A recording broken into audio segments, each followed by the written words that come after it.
Welcome back to another edition of Real Recognizes Real, where I am your host, College Cottrell. And this week we got a fun one. I feel like we've had a lot of players on the offensive side of the ball so far, and we're gonna kind of keep that thing rolling. And this is a prospect that's been a blast to kind of follow throughout this process here. Obviously, we've had Coach Spadero in earlier episodes here this season talk about how he used to be a player for him at Valdosta State. And then actually getting to see this guy at the combine, see him go crazy at the Senior Bowl there as well.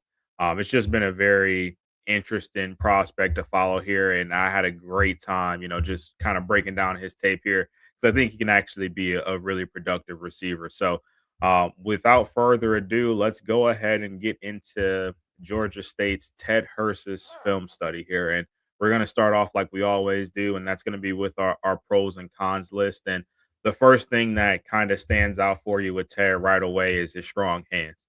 He led the FBS with 23 contested catches in 2025. And that's one of the things that you kind of see on film, right? Those 50-50 balls don't ever truly feel like 50-50 when you're throwing them up towards Ted because it feels like, I'd say 7 times out of 10, he's going to bring the ball down. So you absolutely love his ability to go up and make those strong catches in those situations. The second thing that really, stands out to me on film is his feel for the game. He really understands how to find those soft spots in the zones and either finds ways to sit in that zone or he has the ability off line of scrimmage to kind of see what coverages defenses are in and just run right to that spot. And the quarterback does a great job, a lot of times of catching him in stride and gives him the ability to run after the catch there. And then the last thing for me, I think this goes really hand in hand with those strong hands, that we were talking about earlier, and that's his ability to track the football. To me, I think he's exceptional at finding the ball in the air and not just finding the ball and making the tough catches, but he makes the adjustments to put himself in a position to be successful a ton of the time there. I got to see that firsthand at the combine. He made an excellent catch. I believe it was a ball from Carson Beck, but absolutely excellent adjustment there. And we got a couple of plays that, in the film study where you actually get to see him making some adjustments to balls that were either underthrown or he really didn't have a great angle at it. But he put himself in a position to go out there and make a play. Now, just kind of thinking about some of the cons, right? So, one of the cons that I have here is that, as a receiver for him, blocking, his run blocking is really non-existent. So I hardly ever seen him even, attempt to block cornerbacks out there. Now that's not to say that he didn't try to go occupy him or do things like that, but there was many times where he would maybe fake as if he was running a route, or he'd just run right up to the DB and not really put hands on him or do anything. But that was one of the things that I noticed there. Another thing that's obviously not listed here in the pros and cons list, but just something I do want to mention. Elephant in the room here is that yes, he did go to Georgia State there, and you kind of wonder, like, hey, what was his production like against some of the big time corners and things like that? Like, is he a merchant of being at a small school and having this physical presence and just kind of special ability and eating at the small school? I don't think that's the case, but definitely something that I wanted to mention here that I clearly like just didn't add in here. And then the last thing really with him was he was kind of inconsistent here in 2025. 7 drops, that feels very out of character for him, but I don't think it was a situation where it was like to me, it wasn't anything that was alarming, right? So there'd be drops, random drops, it'd be like a, 2nd and 8, easy slant, and he drops it, which, obviously it's frustrating, but it wasn't like he was out there, costing his team the game and things like that. So it's noticeable and you saw it on film. I think that could very well be coached out of him or just, taken away there with additional reps. But something I definitely wanted to spotlight though, with him. And then that's going to lead right on into our player comparison. And I absolutely love this one. For me, watching Ted's film, it reminds me so much of George Pickens coming out of Georgia there. Obviously, you see the two here, very similar frames, 6'4", 6'3", 206, 195 there. And then their athletic traits there, Ted even edges out, what George was able to do at the combine there. You see the 36.5-inch vertical for Ted and the 4.42 and the 40. And, I think the biggest part of this that reminds me of Pickens is not just him making those contested catches, but how he does it, right? So you would often, see times where it feels like George is making those catches that you just absolutely can't believe, whether it be on the sideline. I think about the one-handed catch that he had while he was still in Pittsburgh against Cleveland. And, I think Ted has a lot of that ability there, in him. And I think that's a big reason why he led the FBS level with those contested catches this past season. So for me, I think, very similar to George here, you're going to probably get Ted on day two, but I think he could step in right away for you and, compete as that wide receiver two, probably originally there, but can definitely work his way up and has the potential to be a true number one threat there for a team. I think if you can get that value in the second or third round, or maybe even potentially early fourth round there, you'd be very happy with that production. But with that said, here, let's go ahead and go into our three film sessions here that we have for Ted. The three games that we got are going to be Murray State, Old Dominion, and who's the third one? South Alabama is the third game there. So we will start off with the game against Murray State, where Ted absolutely dominated in this game, and as he should. I mean, he was the best player on the field, and he definitely showed it. So we will start off here where I have this kind of charted as the 50-50 ball. You see him one-on-one here on the outside, and do apologize for the film quality. Again, you guys got to remember this is tape from the American Conference here, so may not be as crystal clear as what we saw with Carnell Tate earlier, or Eli Stowers earlier. So kind of bear with me, but you get the gist of what's happening here in the film. So top of the screen here again, we're in the red zone. You got Ted Hurst lined up one-on-one with the corner. This is a fourth down moment. It's 4th and 1 from the goal line. Gotta have it here. And Georgia State dials up a play that goes right to Ted. So we'll go ahead and let the film roll here. And you see there was never an option of anywhere else where this ball was going. You put it back towards the pylon. You say, Ted, we're putting it up there in the space for you to just go up and go get it. And that's absolutely what he does. I don't think you get a chance to truly see it from the end zone view here. So we'll just play it back from the overhead view here. So again, you see right off the snap here, right away, 50-50 ball. You're throwing it up top, high as possible. Ted, go get it. He brings it down. That's a touchdown for Georgia State there. Now we'll move on to 10-12 in this one, where we see a little bit of Ted showing off his release ability there. So bottom of the screen here, lined up again, one-on-one with the corner here, and I believe he's just going to release right past him there. Corner doesn't get hands on. Ted does a great job of looking over his shoulder late and shooting the hands late. Corner really never has an opportunity to make a play on the ball there. So just right off the snap there, if he's even, he's leaving, and that's exactly what Ted does.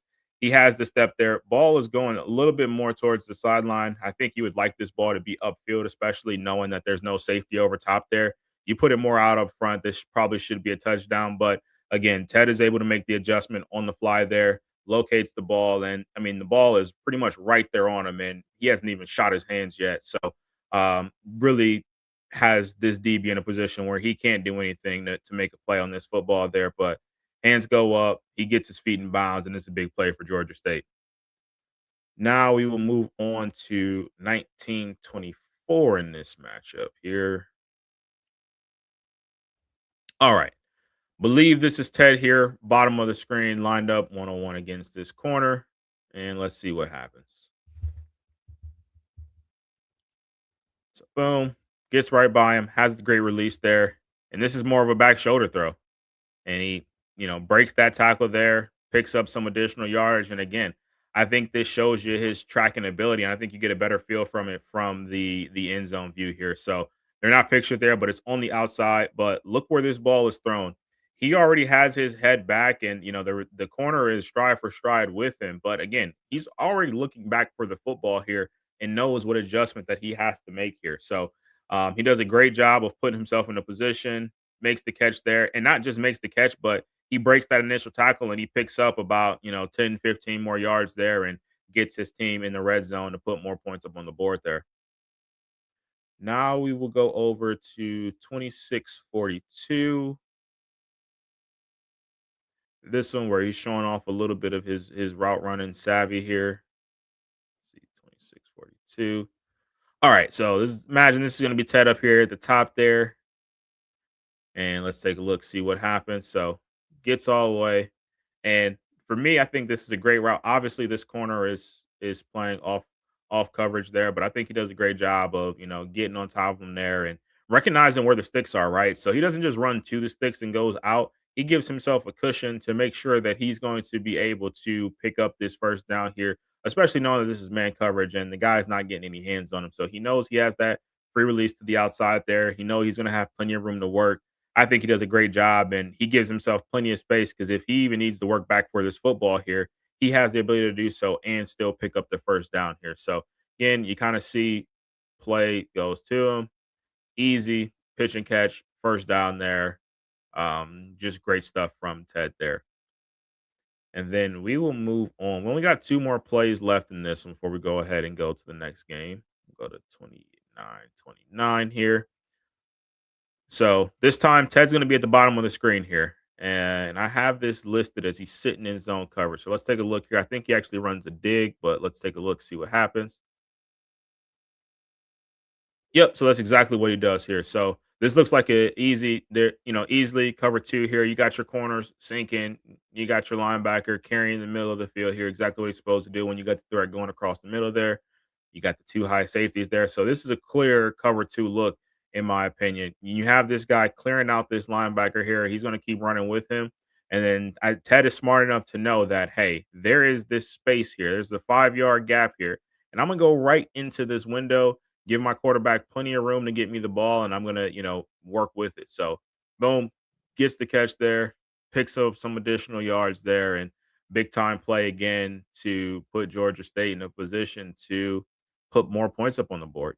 Let's take a look at it one more time here. I'll just show it to you in full speed. I know I've been stopping before the play actually kind of develops there. So, bottom of the screen, gets by the DB there, works across the middle, and gives his quarterback plenty of a window to give him the ball there, and he catches it in stride, and again, picks up additional yardage there.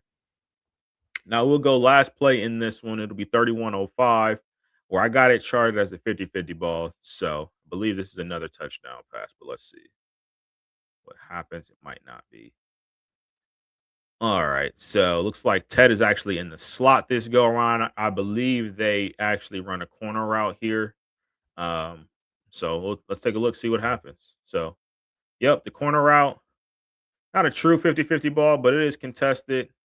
He goes up, makes the catch, and then he drags the defenders into the end zone there with him. So, again, let's take a look at it one more time here. So, corner route coverage really doesn't matter, in my opinion, on this particular play because it's about, what he's able to do and bring the ball down.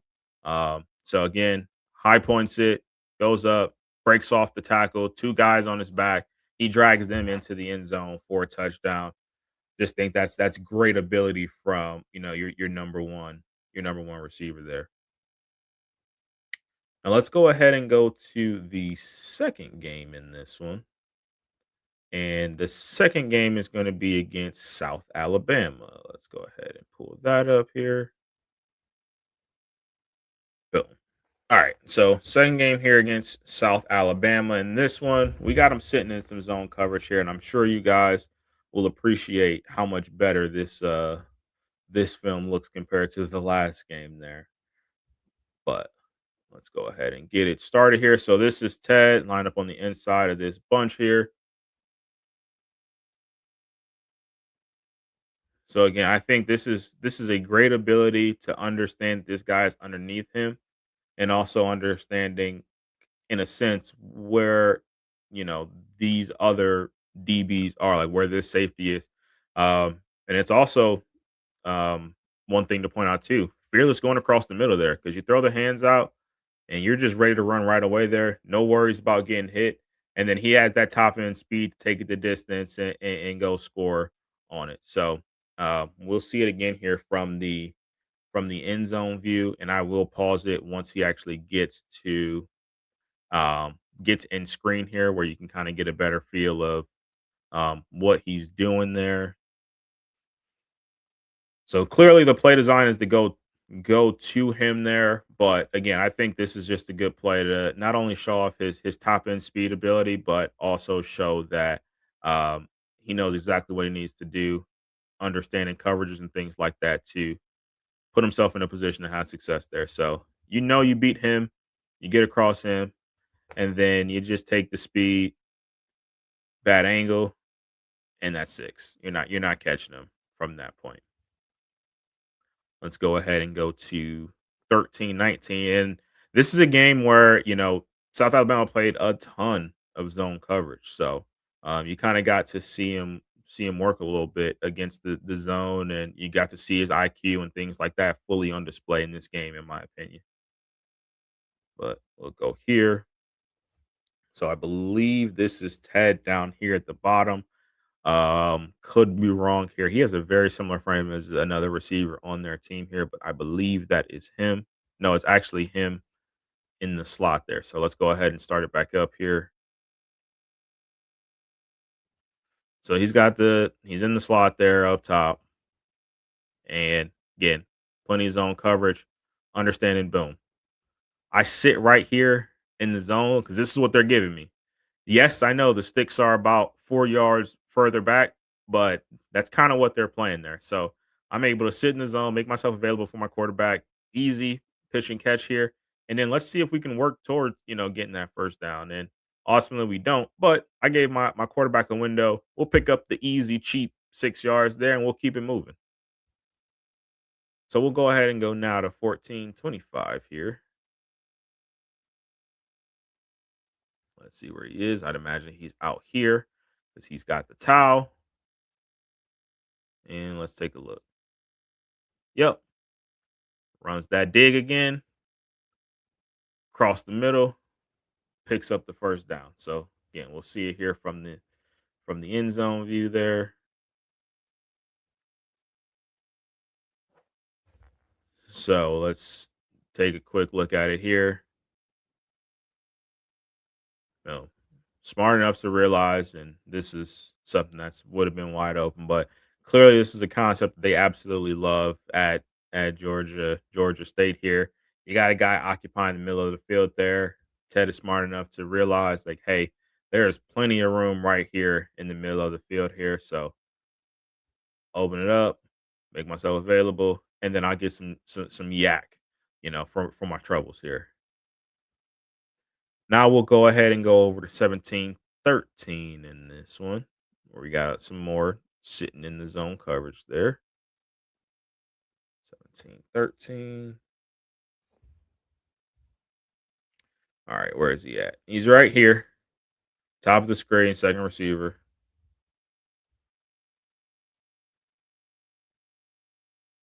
And I think this one was a fourth down, if I'm not mistaken. Let's take a look here right before the play.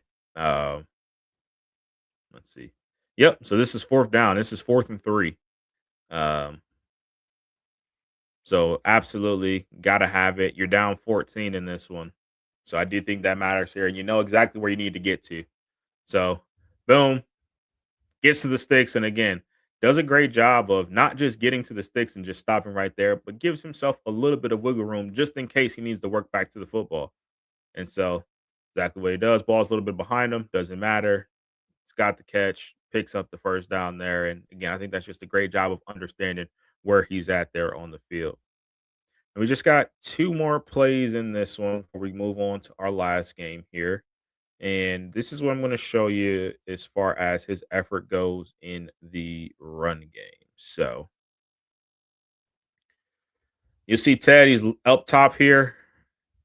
Obviously, his assignment here is going to take on this cornerback, and I get it. Receivers aren't always going to be great blockers, but I do think effort can take you a long way, especially when you're coming from a smaller program there, and you're trying to boost your draft stock as much as possible. Would love to see just a little bit more effort there. So turns as if it's like a screenplay and it's coming towards them, but and you'll even see here the running back kind of breaks it out there, and the play is now coming towards him. But Ted just never gets a hand on anyone in that situation, and it ultimately ends up being a loss. Now, it wasn't Ted's assignment that ultimately came down and made the play. But this is just kind of, a little bit of the effort in the run game that I'm referring to, though. So he acts as if it's a screen and it's coming right to him. So you get the cornerback's attention there with that. But as soon as that happens and you see the play coming to you, you should not be watching the play as it's happening. You should still be finding some work here, and especially in this case, you got this DB that's pretty close to you in proximity. No reason why you don't get even a hand, even a finger on him in that situation there. So I would just like to see that cleaned up, once he does get to the next level there. And then the last play that I ultimately have here is going to be another 50-50 staple. We were at 33-41.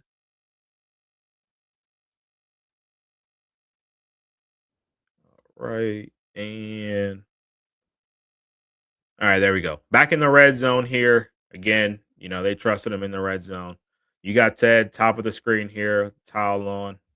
And let's take a look and see what happens. So again, another fade ball. Put it up in the air. Ted, go get it. He's got the strong hands. He brings it down. That is a touchdown for Georgia State. Again, see it from the all 22 view here. Really not much space there. DB actually plays it pretty well, but again, 50-50 balls. Like I said, I think 7 out of 10 times Ted is coming down with those. And in this matchup, he's bigger than the corner, and he definitely makes him pay for leaving him one-on-one there in the red zone. And then now we are finally on our last game here. The last one is going to be against Old Dominion. And we just got 5 plays in this one, and we'll get you guys on out of here. We're going to start off with his ability to sit in zone coverage. So I believe this is him at the top of the screen. It could be him down here, but we'll see kind of as the play starts to develop here. But um, let's go ahead and go here. I believe that's him at the top, though.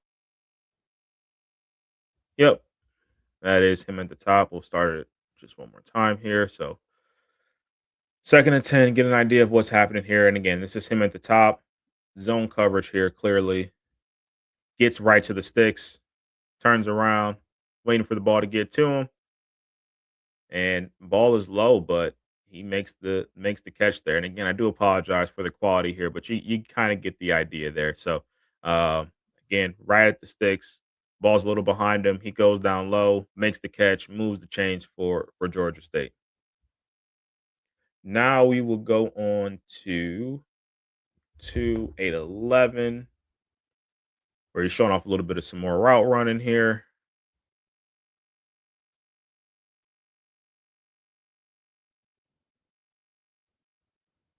Oops. Go here. All right, let's see where he's at. I would imagine top of the screen here, but not positive. Let's see.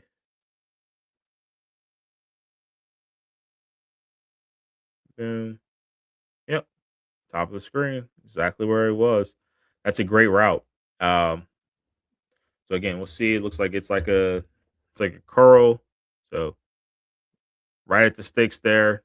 Again, creates the separation, gives his quarterback a window, picks up the first down, and then you see it takes 3, 4 guys to get him down there as well. So once he gets the ball, he's a tough guy to bring down, and I do think that's valuable, especially at that receiver position, and especially with someone of his size there. So he has the physicality to go along with this play there as well. So definitely something that's a positive, in bringing him in your receiver room. And then we'll go to 22-43 here, another 50-50 grab here in the game. Let's see right here. All right. So I'd imagine this is him down here. Could be at the top there. Is actually I do think he's at the top. I think this is him up there, but we'll see here in a second.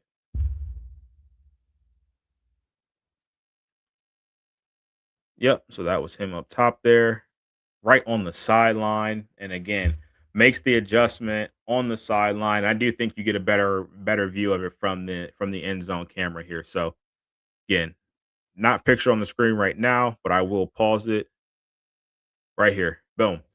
Clearly, not much room here on the sideline, and I do think the DB is in a great spot here as well. But Ted is tracking it the whole way here. He knows exactly how much room he has. He knows where the sideline is, and he knows that he's going to need to. And again, the ball is right here. He hasn't even shot his hands yet to go up and make the play there. So he makes it tough. He doesn't shoot those hands to the last moment there, and that makes it extremely tough for the DB to break up the pass there. And you see he's the DB's trying to fight through the ball there, but Ted has the strong hands. He has the sideline awareness as well to make sure that he gets a foot down. And this is a completion all day long there. That's a beautiful catch, Ted Hurst. Um, and I think that just kind of, encompasses everything that he has as a receiver. He has the high quality IQ to understand where he's at on the field. He has the strong hands, and then he just has like just small nuances of the game that just puts him in a position to be really successful, especially in those kinds of situations there. Now we'll show one more play. Him just kind of not giving you effort there in the run game. So 25-11 here, and he's up top here. And I could have, pulled plenty other clips of, him and the lack of effort in the run game, but I don't necessarily want to dwell on that. Again, I just want you guys to realize, what he is and just be as transparent as possible here with this. So again, this is coming play side here, and it looks like his assignment was to crack down there. And he runs down and he's, going full speed here, and it seems like you get the opportunity for a good crackback block here, but no, he absolutely whiffs, and his assignment, makes the tackle there. And again, I just think this is a lack of effort kind of thing because you can just kind of get in the way here. I'm not saying you got to lay the guy out because I understand, the flags and that part of the game is kind of being phased out there, but there's no reason why you can't put more of a body on him. I mean, he didn't trigger downhill very fast. Like this should not have been a hard block for you, even to just get in the way. But you don't really get in the way. You don't even try and really engage him there, and just not something I want to see there. And I think that that's where there's room for improvement. But as always, we're going to end it on a positive play here. We're going to go to 35-20, our last play in this film study here, and we're just going to see him be, show some elusiveness here. Believe this is him, bottom of the screen. Clearly, they're in their own end zone here, and they're on, deep in their own territory. And Ted, they run a little 3-4 yard hitch for him, and he's able to break out of that first tackle and just gives them some breathing room. So again, it's not necessarily anything special here that he did, but I think I can appreciate this though because of the reliability there. So they're like, hey, we just want to create some space here. They're playing you in off coverage. We know you have the ability to make the first guy miss there. So just give us some cheap, easy yardage there, and we'll appreciate it. And we'll keep the drive alive there after that play. So I think that's good stuff from him. But all in all, though, that is it for this week's edition and this week's film study of Ted Hurst. There, appreciate you guys watching. Always appreciate the support, and we are another week closer to the draft officially happening here. So maybe have 3, maybe 4 more film studies this season, and then we'll get to seeing where a lot of these guys are going. Next week, not sure, not finalized yet. I have my list of who still is to come in our film studies, but not exactly positive who we're going to have next week. Probably going to try and go back to the defensive side of the ball. But you guys will see once that time gets here because next Saturday's episode will be dropping for sure on Saturday. But again, appreciate you guys supporting the likes, the comments, the shares, all that good stuff. And I will see you next week with another prospect.